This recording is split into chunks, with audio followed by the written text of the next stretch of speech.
No question is stupid. Go with your gut and advocate.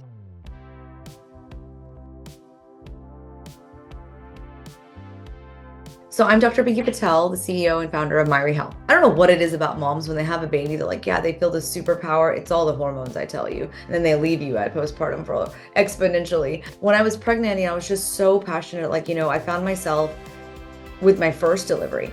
I had a 60-hour unmedicated labor and delivery right here in Oklahoma. And I watched birthing as a business. I had a doula, and at hour 58, two men walked into my labor and delivery room, and they whispered to one another, and they said, let's just tell her baby's in distress, put her in the OR, give her C-section, get her out of here. I overheard them. I asked for data, and I wanted to understand what I knew they were lying because I heard them.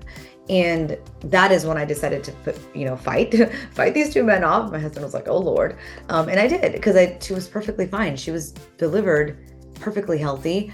And I don't think people understand the long-term implications of having a traumatic delivery or having an emergency C-section. There's a lot of things that can translate into that, like inability to breastfeed, not having skin to skin, mental health issues postpartum. Everybody else pays for that price. They just don't know that they do. So that every decision that you make up until in that reproductive journey impacts somebody, obviously the mother. And so that experience then made me go, okay, there's a problem here. Birthing is a business. We have one of those high C-section rates. There is a big gap in motherhood or postpartum care. And then when I got out of the hospital, the first appointment was for her. It wasn't for me. And they just gave me a piece of paper and were like, tell us about your mental health. Are you crying? And I'm like, yeah, I'm probably crying. I don't know. I'm sweating. I'm bloated. I don't know. And so I lied on that paper because I was like, I don't have time to deal with this. And then that's it. That's your appointment. And unless something is really wrong with you or you are pregnant again, you are probably not going to be seen. And so then you wonder why postpartum mortality, 53% of women die in postpartum than they do in pregnancy. Why? Because the care is not there. So in postpartum, I built it and I don't even know, I wasn't drinking caffeine. I was working full time. I had a toddler that I was potty training, and I was pregnant, and I would work in the evenings, in the mornings before I worked full time during the day. And then when I launched it, I was like, oh, it was cute. You have a 3-month maternity leave, but I was actually not on maternity leave because I just launched this thing and people were using it. Myri Health is a platform, and we are rooted in prevention. We're leveraging AI-powered personalization and predictive analytics to identify risks early and provide proactive evidence-based solutions in maternal care. We have proprietary algorithms that analyze a lot of data to tailor unique care plans for mothers that are addressing potential health risks and ensuring that mothers get timely targeted interventions. It is very important for the work that we're doing, because personally, I have lived this experience. I'm a mother to 2, they're 8 and 5 now. And I found myself advocating in rooms despite having resources, having a doula, having health insurance, working for one of the largest health insurance companies in the US, and I still found myself advocating for my care. So I firsthand experienced fragmented care myself.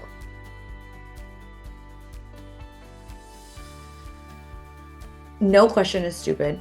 Go with your gut and advocate. So there's a lot of moms, even myself as a healthcare professional, when I walked in, I was like, oh, I have a baby growing in me. The minute you're growing a human inside of you, all of a sudden you're like, wait a minute, I don't know anything.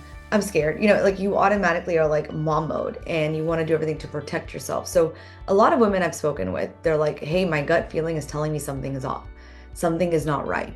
I actually left my provider at 33 because they wanted to induce me at 38 for convenience for a vacation. And I left. So I didn't even have a provider at 33 weeks. And at the time I was kind of embarrassed. I didn't tell anybody, but there's strength in my story because there are so many other women that are like, hey, this happened to me too. Because many women walk out of pregnancy and they're like, hey, I wish I knew this. And I'm like, why are we talking about things we wish we knew? And why are we not creating resources around this so that women aren't left in the dark? For postpartum care, I think the one piece of advice that I would give is lean into your village and do not be afraid to ask for help. My background is in pharmacy, right? So I was a pharmacist by trade. I'm also a pre and postnatal corrective exercise specialist, and I'm a mother. So I became a pre and postnatal corrective exercise specialist because I was a personal trainer actually before that. And my curiosity was primarily around like, how are these women, they're reorganizing their organs, they're making room for a baby, they're having this baby, and there's just one appointment postpartum, And there's got to be a different way to address postpartum movement. That's where it kind of stemmed from, right? Of you have one appointment, it's an average 11-minute appointment. It's, 40% of women aren't making it there. You're magically cleared for all things like exercise, despite how you delivered this baby. Did you have a C-section, which is anatomy wise, they're cutting into several layers of skin, versus did you have a first, second, third degree tear with a vaginal delivery? Did you have an episiotomy? Like those things significantly impact you postpartum. Like we joke, there's like mom culture where they're joking about peeing on yourself is common. It's normal. It's not normal. It's common, but it's not normal. And so all of these things can be mitigated. Pain with intercourse, back pain, things that we're just living with because they seem to be byproducts of post pregnancy care or having a baby. So there was a lot of curiosity for me around the anatomy side of things just because of my healthcare background. That then led me to building the postpartum platform, and I launched this as an application 5 years ago on the App Store, 3 weeks before delivering my son, which I don't recommend doing that. And it was, being a very scrappy founder at the beginning, I was working full time. I had this idea. It wasn't just an idea. I actually built a consultancy before I built a company. And I actually had a large social media following, and I built a consultancy based off of that. So I wanted to really understand the user behavior and build community first. So the DNA of Myri was community, because whenever I leaned on my community when I was lonely and I needed, to not feel so isolated in motherhood, we created community first for mothers anonymously. That resonated very deeply with our audience. So at the end of the day, we are very user obsessed. When I launched the app, we had a large six-figure download, over the first year. Granted, there was a pandemic in the first year, so I don't recommend launching in a startup while you're with a baby and two kids, and then a pandemic hits you slap right in the face. And so we took that year to truly understand our users. And I think to this day, no matter who we're selling to, whether or not the go-to-market is B2B or international, we are still user obsessed, and community is still in the DNA of the company. So that's kind of like the why and how we started. And then now it's obviously changed a bit and evolved in how we're getting to the moms.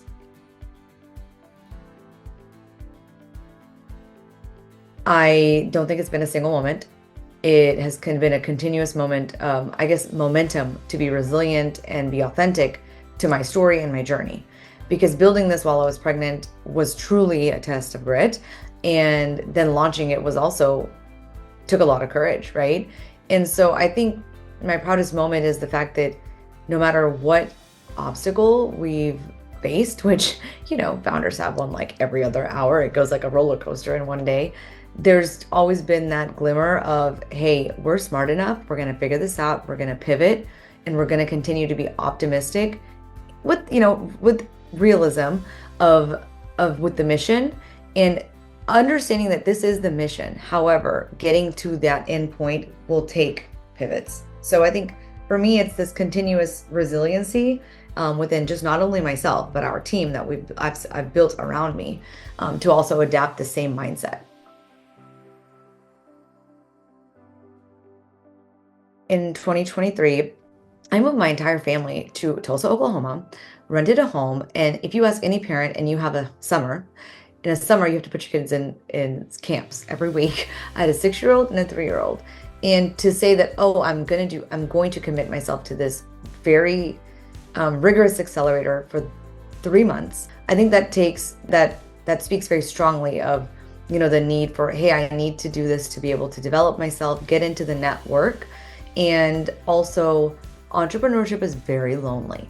So being with other founders, 11 other crazy founders under one roof, also gives you another sense of community that you never had. You can take every Zoom call, you can go to every conference, come home, get on webinars. It does not translate to actually being in real life.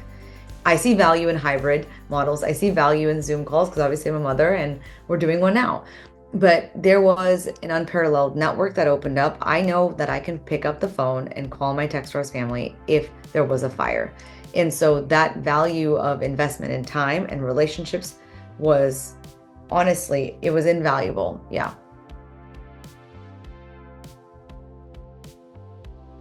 For founders, the piece of advice, one of them is, it is the velocity at which you pivot that truly can demonstrate and predict your success, because time and time again, you're going to try something and it may or may not work. To be able to look at that head on and go, okay, we're going to give it another try, but we're going to pivot now. The other piece is execution over ideas. It doesn't matter how revolutionary your concept is. If you can't build it and sell it and iterate, it doesn't matter. A B+ idea with an A+ execution will always win. Two other things I want to add. Don't take rejection personally. It's never a no. No just means next opportunity. Keep the receipts, keep relations warm, keep proving why they should have said yes. And then the last thing is surrounding yourself with the right people and protecting your energy. Boundaries are very, very important, and it's a marathon, not a sprint. So, we've all maybe flirted with burnout. It's not a badge of honor. I've been there, done that. I've done this while I was nursing, pregnant, postpartum. I've nursed a baby under my desk while I was talking to investors, while learning about cap tables. This is a marathon. So getting your non-negotiables in line, whether it's sleep, exercise, therapy, guard them like you do your cap table.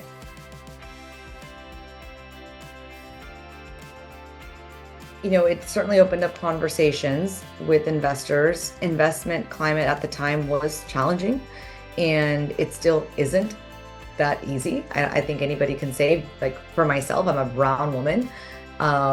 Women get 2% of venture capital funding.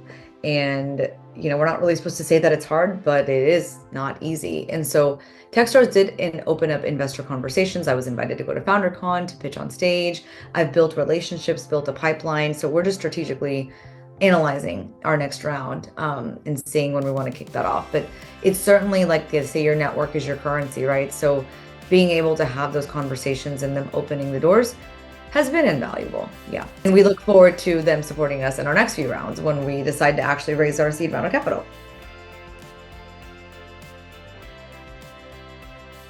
We've been slowly putting our anchors internationally. So we were invited to, I was flown out to Dubai, went to Arab Health. I was invited, we were selected to pitch out of hundreds of companies. And I was also invited to speak on a panel.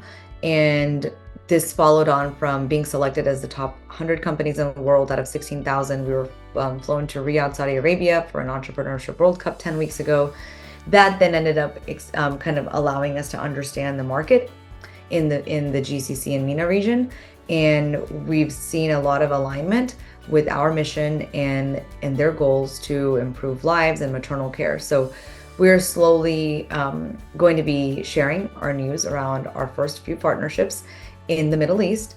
And we haven't kicked off our seed round of funding, and we are looking to potentially do that mid-year this year.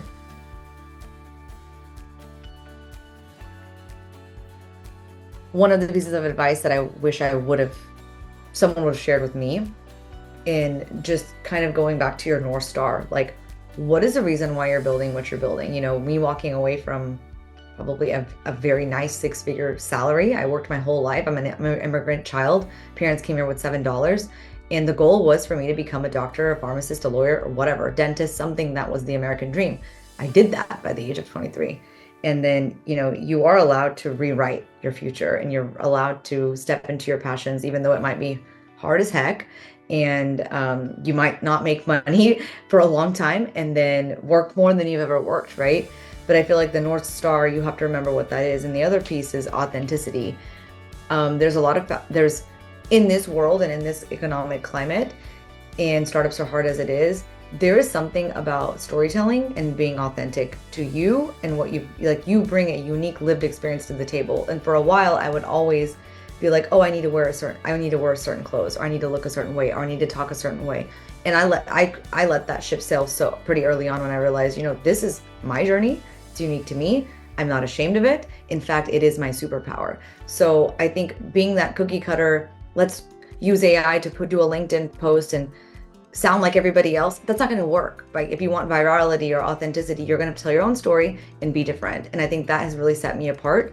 And I'm going to continue being that way, because obviously what everybody's doing isn't always working. So I just wanted to share that piece of advice.